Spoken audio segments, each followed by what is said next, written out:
Hello students, welcome to the YouTube channel of Elki National School Vasai East. This is from Mrs. Jyoti Kulkarni, your subject teacher of Marathi. मुलांनो, आज मी तुम्हाला इयत्ता 6वी सुलभ भारती या पुस्तकातील पाठ 16 मुक्या प्राण्यांची कैफियत हा पाठ शिकवणार आहे. मुलांनो, मुक्या प्राण्यांची कैफियत म्हणजे काय? तक्रार, कंप्लेंट.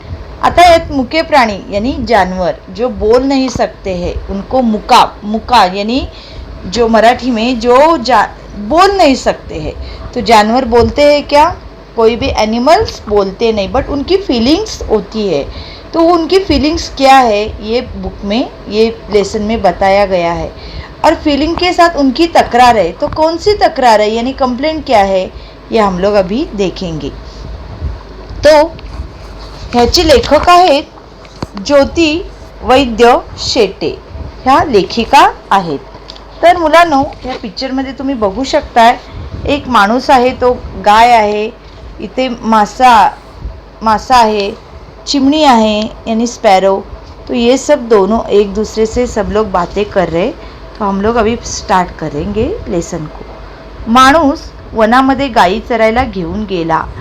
गाय चरत असताना एक चिमणी उड़त तिच्याजवळ येते. यानी ये आदमी है, ये गाय चरने के लिए शाम के टाइम घास चरने के लिए जाता है, चराने के लिए गाय जब घास चरती है, चरने के लिए जाती है, तभी ये आदमी भी उधर रहता है.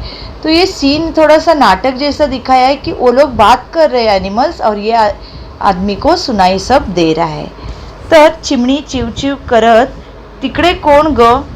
गाय, अगं मी कपिला मावशी. काय ग चिव, उदास दिसशी. तर चिमणी आती है और बोलती है उधर कौन है? तो गाय बोलती है मैं कपिला. गाय को कपिला बोला जाता है. तो बोलती है मैं कपिला मौसी हूँ. तो बोलती है तू क्यों ऐसे उदास लग रही है? ऐसे गाय चिमणी को यानी स्पैरो को पूछती है, चिड़िया को. चिमणी म्हणजे चिड़िया. चिव तो चिड़िया बोलती है काय सांगू गाई गाई, छाती धडधडते पहा बाई, काय करू सुचत नाही, भीती फार वाटते बाई.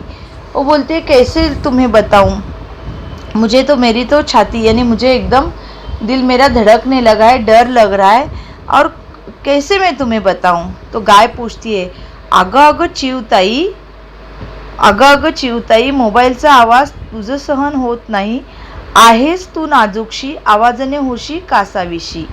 तो वो बोलती है अगं चिव यानी वो बोलती है कि चिमनी यानी स्पैरो को बोलती है कि चिड़िया तू इतनी सी है तो तुझे ये मोबाइल की आवाज़ बिल्कुल सहन नहीं होती है.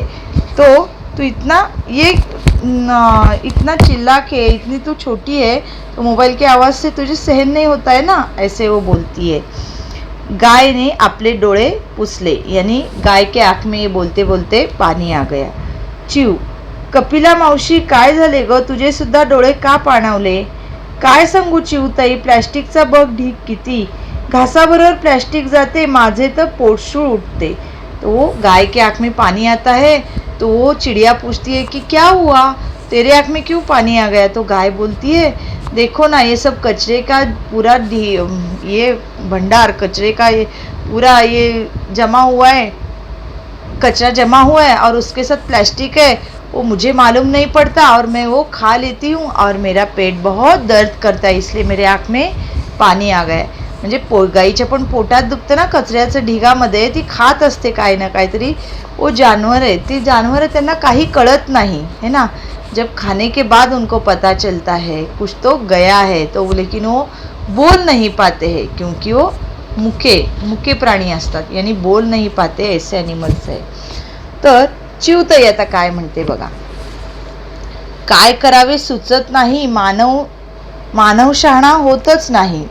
गाय म्हणते चल ग जाऊ तलावावर, पाणी पिऊ पोटभर. तो चिव यानी स्पैरो बोलती है कि अभी क्या करने का सोचता नहीं है, और ये जो आदमी मानव यानी हम सब लोग ये कभी अच्छे शहाणे यानी समझदार होते ही नहीं है. कितना भी करो लेकिन ये प्लास्टिक फेंकेंगे इधर उधर, मोबाइल का आवाज़ करेंगे, कितना भी बोलो सुनेंगे नहीं. तो ये सब बातें होते होते बोलते चलो अभी प्यास लगी है, हम लोग थोड़ा पानी पी लेते हैं. तो तालाब के नज़दीक जाते हैं, जो ये पिक्चर में आपको दिखाई दिया। तर मासोळी, अगं कपिला अगं चिऊ नका इथले पाणी पिऊ. चिऊ म्हणती, का गं मासोळी तू तर राहतेस यात जळी. मासोळी, अगं इथले जल विषारी तगमग जीवांची होते भारी. पाणी आहे घाण घाण तड़पती जलचरांचे प्राण. तर वो बोलती, जब पानी पीने को जाती है तो एक फिश उधर आती है और बोलती है, रुको रुको ये पानी मत पियो, ये पानी जहरीला है, आप लोगों को तकलीफ हो जाएगी, ऐसे वो बोलती है। तो बोलती क्यों?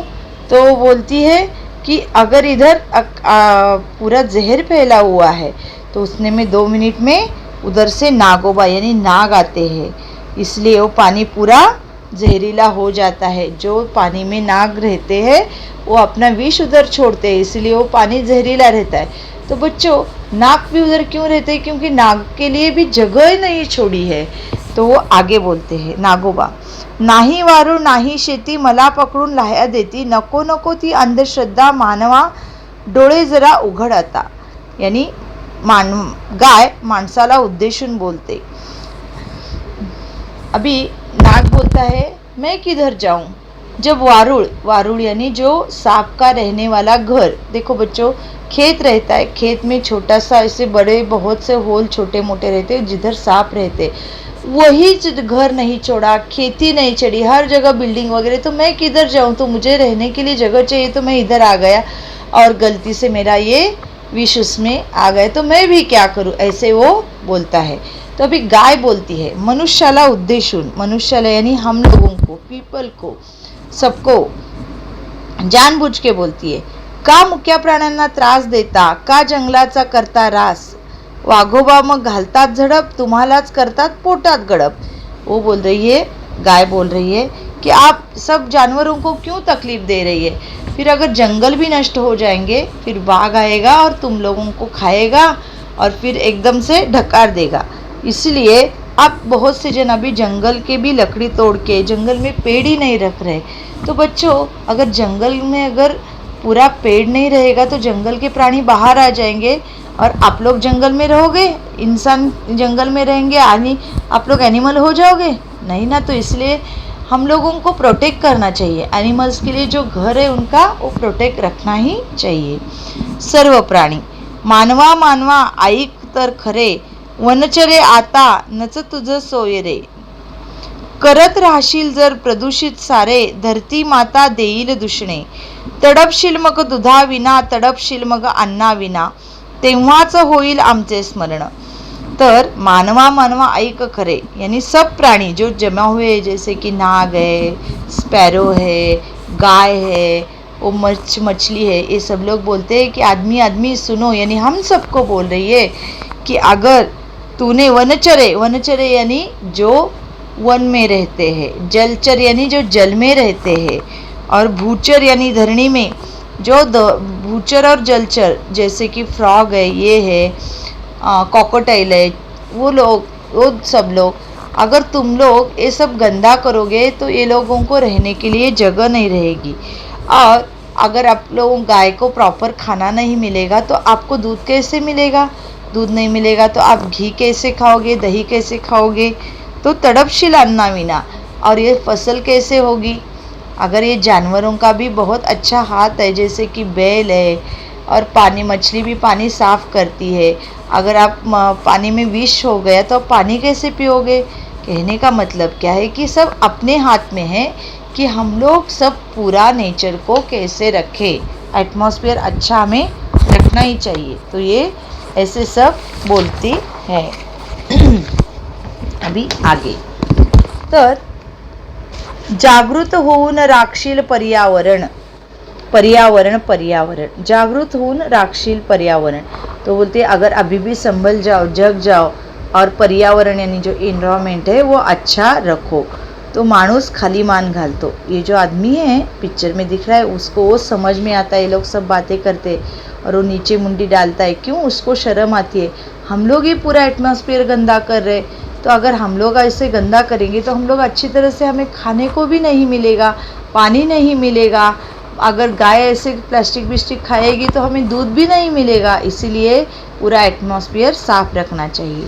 माणूस, नको नको ग असे बोलू, आम्ही आमचे वर्तन बदलू, पर्वत जल वातावरण नाही करणार प्रदूषण, सदा करीन वृक्षारोपण हिरवेगार वनीकरण, कीटक पक्षी आणि जलचर सगळे सोयरे तुम्ही वनचर.